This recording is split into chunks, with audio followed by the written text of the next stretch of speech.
Hello aspirants, welcome back to E-Takshila classes. My name is Vasundhara and today I am back with another chapter on subject verb agreement. So last class में हमने discuss किया था verbs and I am sure that आप लोगों के verbs जो है वो clear हो गए होंगे. So let's quickly dive into the next chapter, but before that we are going to discuss the vocabulary words that I had given to you in the previous lecture. Okay, so the very first word that we had was profound. Now, what do you mean by profound? Profound means deep. Now, deep in the sense that when I say she has deep interest in mathematics, okay, I can also say she has profound interest in mathematics. So, profound का मतलब होता है deep, when you are very keen about something. Next is ensue. Now, what does ensue mean? It means to follow. जैसे the harsh rains were ensued by a sunny day. That means the harsh rains were followed by a sunny day. मतलब harsh rains के बाद क्या आया? Sunny day. So ensue means to follow. The next word was mundane. Mundane means boring. Something which is very uninteresting. For example, I am tired of my mundane routine. इसका मतलब होता है जो एक जैसी चल रही है. Something which is very monotonous. So these are the three words, and the last word that we had was conjure. It means to hide. Okay? या conjure का मतलब होता है something which is hidden. So हम magician को conjurer भी बोलते हैं या conjurer भी बोलते हैं. ठीक है, something which is magical, hidden, right? So now we are going to start with our chapter.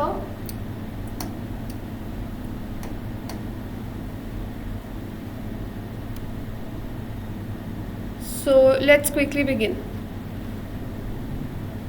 Okay, so सबसे पहले subject of agreement पढ़ने से पहले भी need to understand that how you identify कि कहाँ पे हम लोग क्या लगाएंगे, किस सब्जेक्ट के साथ किस टाइप का हेल्पिंग वर्ब जो है वो यूज होता है या रेगुलर वर्ब जो है वो यूज होता है. Okay, for example now what is the meaning of subject verb agreement? It means that the subject and the verb should agree with each other. For example if I से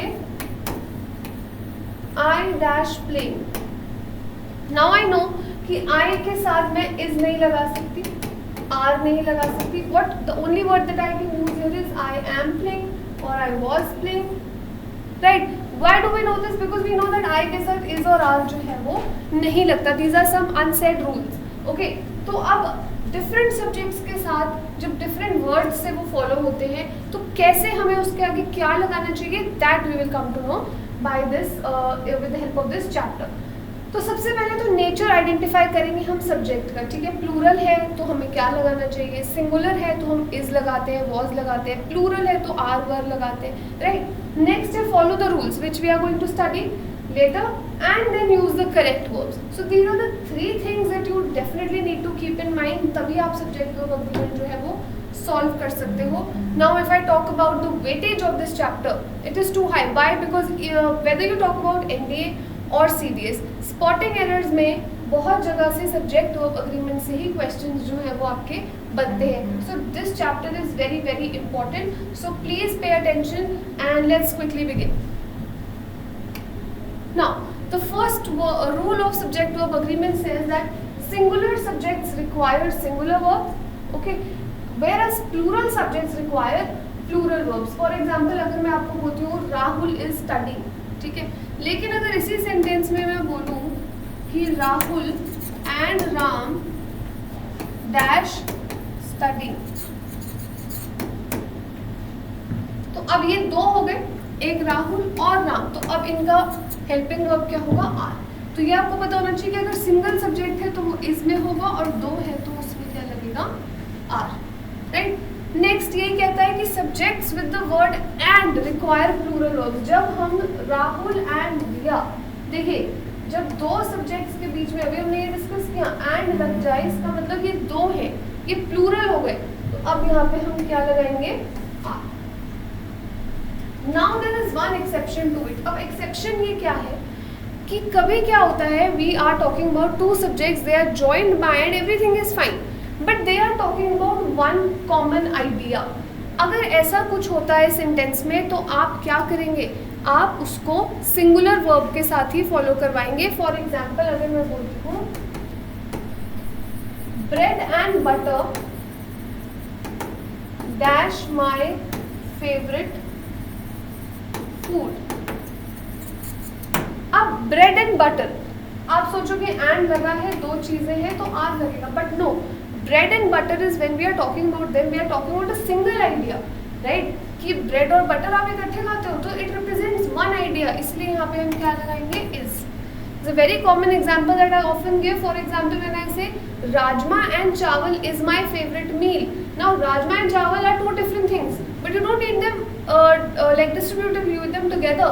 So वो क्या है, उनके साथ एक singular verb लगेगा, ठीक है। I hope this is clear to you. So the two rules that we have studied are very very simple. आपको पता भी है, singular के साथ singular verb, plural के साथ plural verb, and the exception you know. Now collective nouns can be singular or plural.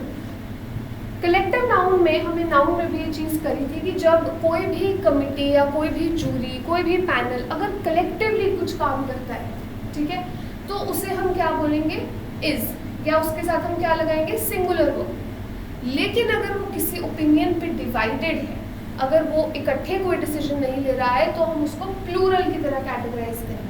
देखिए, जैसे the jury has taken the decision, इकट्ठे लिया है डिसीजन तो हैज, लेकिन अगर the jury dash divided on the opinion, अब वो डिवाइड हो गए, मतलब एक से दो पार्ट्स में बन गए, तो वो क्या हो जाएगा, इज इट क्लियर। ये हम नाउन्स में कर चुके हैं। Those who have not studied nouns properly, please go and give a thorough look to your notes again or to the class again, because we have already discussed this. So if I say the parliament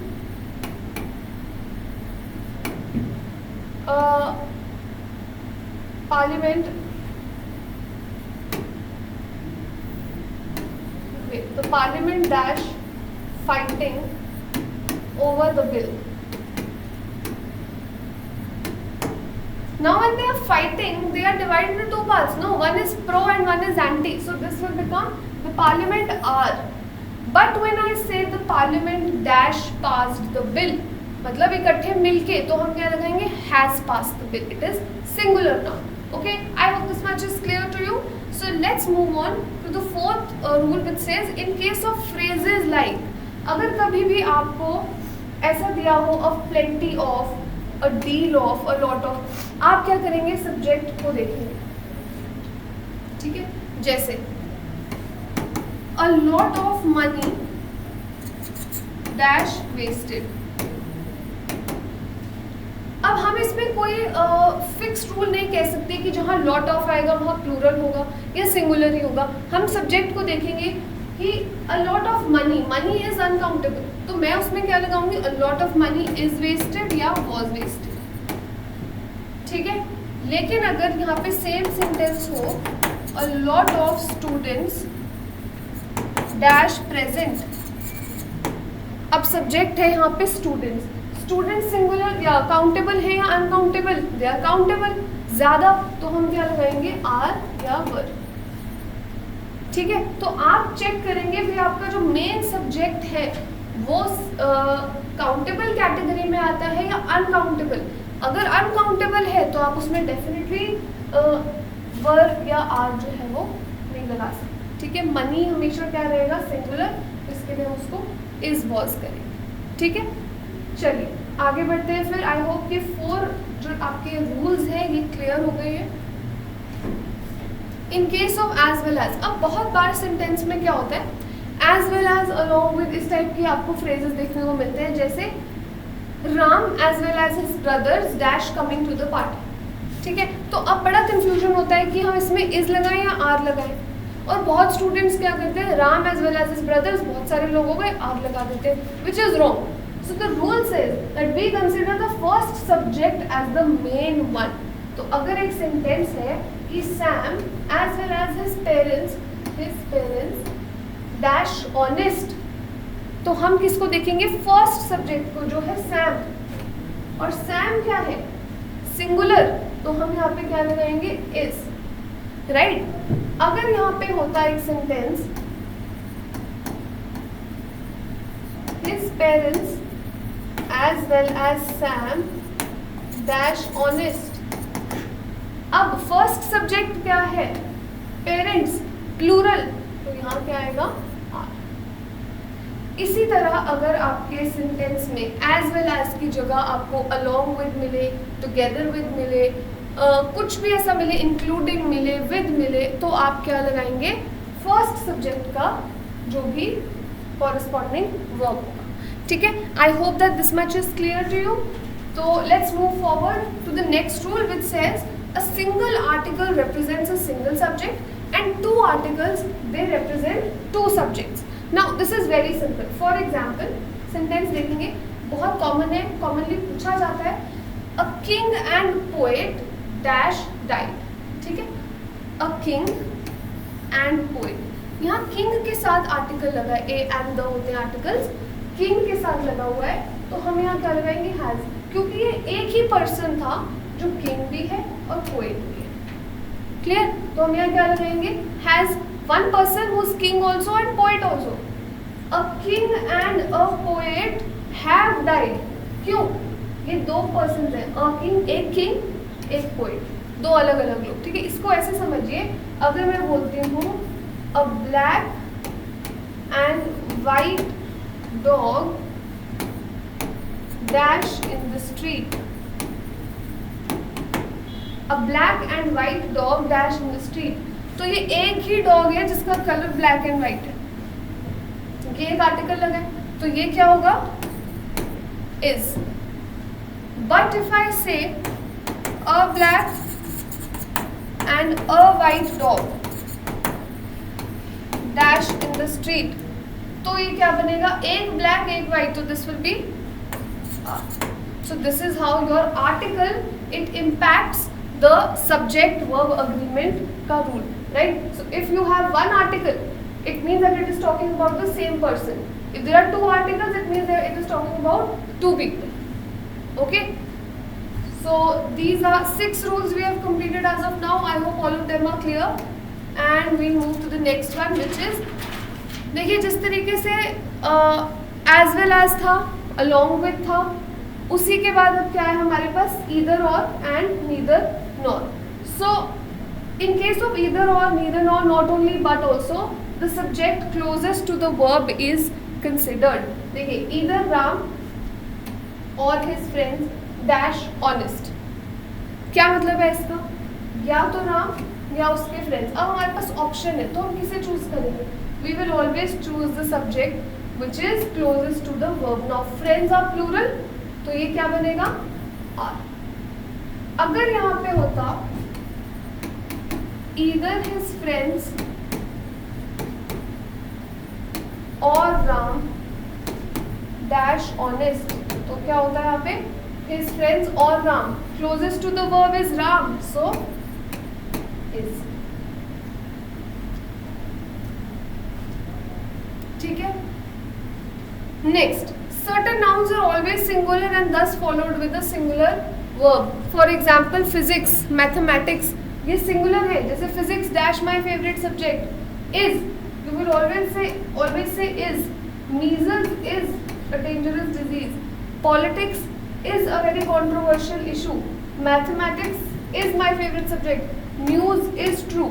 तो इस तरीके से कुछ words ऐसे हैं, nouns में भी हमने करा था, हमेशा सिंगुलर रहते हैं, इसलिए उनका वर्ब भी हमेशा क्या होता है? Singular, right? Okay, let's move forward then. Units, measurements, distances are singular. For example 3000 rupees, rupees देख के आर नहीं करना है, इज अ ह्यूज सम, ठीक है। 5 miles dash a great distance, तो क्विकली क्या होगा यहाँ पे? 5 miles इज, आर नहीं आएगा यहाँ पे, ठीक है। जस्ट बिकॉज 5 miles है, ज्यादा है, तो यहाँ पे आर नहीं आएगा, यहाँ क्या आएगा? Is. So units, distances, measurements, इन सब के साथ क्या होगा इज. अगेन ईच, जहाँ भी ये वर्ड्स दिखे याद रखना है आपने, each, every, everyone, someone, somebody. I'll give you example for all. Each boy is happy. Every girl is present. Everyone is enjoying. Someone is knocking at the door. Somebody is missing. Nobody is unhappy. Okay. None of the students is going for the trip. One of the students is going for the trip. Okay. Any person is able to do this job. Similarly, many का concept मैं आपको by the end समझाऊंगी. ये हमेशा words जितने भी हैं ये हमेशा क्या रहेंगे, followed by a singular verb. I told you all of them will be is और वाज और एनी मेन वर्ब जो कि हमेशा सिंगुलर रहना चाहिए. डन. चलिए, इन case of phrases like a plenty of, good deal of and so on, we always consider the subject on the basis of it being countable or uncountable, right? We have already discussed this one before. The next rule says in case of fractions and percentages apply the same rule. अब देखिए क्या है वो rule. For example, अगर मैं आपको बोलती हूँ 30% of the men dash hard working. अब आप किसको देखेंगे, men they are countable, plural हो सकते हैं, तो मैं उनको क्या लिखूंगी, 30% of the men are. Okay, but if I say 30% of the work dash done. अब मेन सब्जेक्ट क्या है यहाँ पे, वर्क. वर्क क्या है, अनकाउंटेबल, हमेशा सिंगुलर रहता है, तो मैं इसमें कभी भी आर नहीं लगा सकती हूँ, क्योंकि कभी वर्क को हम आर नहीं बोलते, तो यहाँ क्या लगेगा, 30% of the work is done. Similarly percentage देखिए, फ्रैक्शंस के केस में भी ऐसे होता है, जैसे 1/3 of the books dash read by me. Books का 1/3, ये क्या होगा, आर. राइट, मान लीजिए 9 बुक्स हैं, तो उसका 1/3 भी कितना होगा, 3 आर रेड बाय मी. लेकिन अगर यहाँ होता 1/3 of the book dash read by me, एक बुक का 1/3, तो यहाँ पे क्या होगा, इज या आर, यहाँ पे क्या होगा, इज. यहाँ पे होता 1/3 of the work dash completed by me, तो क्या होता is, because work is again uncountable and it is always singular, right? Moving on, we have the last rule. मैंने आपको कहा था many मैं आपको बाद में कराऊंगी. many का एक रूल आपने याद रखना है कि जब भी आपको कभी ऐसा दिखे किसी सेंटेंस में that many a student is lazy, ठीक है. तो अब जब भी आपको many a इकट्ठे दिखे, many की बात नहीं कर रही हूँ, many a, it is always followed by a singular noun and it is followed by a singular verb. तो many a boy is happy, ठीक है. many a girl is pretty, many a soldier is dead. तो इससे आपको क्या पता चलेगा कि many a के बाद your noun should be singular and your verb should be singular. Spotting errors में बहुत commonly क्वेश्चन पूछा जाता है, तो आपको पता होना चाहिए कि you will never write many your students are lazy, ठीक है. many your students is lazy, no, it is always singular noun and singular verb. So this is what you need to remember. Okay, तो ये थे हमारे कुछ 13 rules जो आपको पता होने चाहिए. नेक्स्ट हम करते हैं थोड़ी से प्रीवियस ईयर्स क्वेश्चन में. देखिए इंडिया में आया हुआ है ये, तो क्या है, nursery classes for the children starts on April every year. Nursery classes क्या है हमारा मेन सब्जेक्ट, नर्सरी क्लासेस. कहता है कि children starts on April every year. What is the error, the error is C, it will start. Why, nursery classes plural है, plural है तो उनका वर्ब जो है स्टार्ट्स नहीं हो सकता.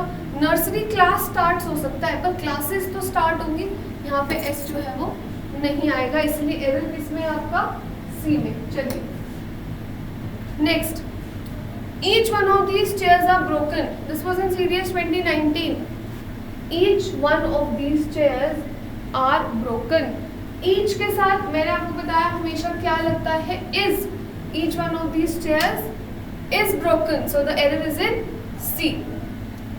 Similarly, he walked 5 miles, which are really a great distance for a man like him, who's not only old but also ill.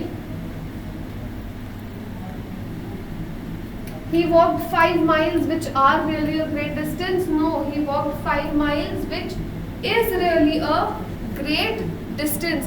क्योंकि distances are always singular. So यहाँ पे error कहाँ पे आऊगा? A में. Clear? So with this, we have completed almost all the rules of subject verb agreement. Okay, and this was all about it. Next we have a vocab valley, and I have a few words for you. The first word is dismal, the second word is indolent, third is pensive, and fourth is flout. So you have to find the meanings of all these words. Okay, and in the next class we'll discuss the meanings as well as a sample sentence for each of them. Right? So if you have written these words, then we'll end the class. So thank you so much everybody for joining in. We'll see you next time, and please subscribe to the channel and keep watching. Thank you.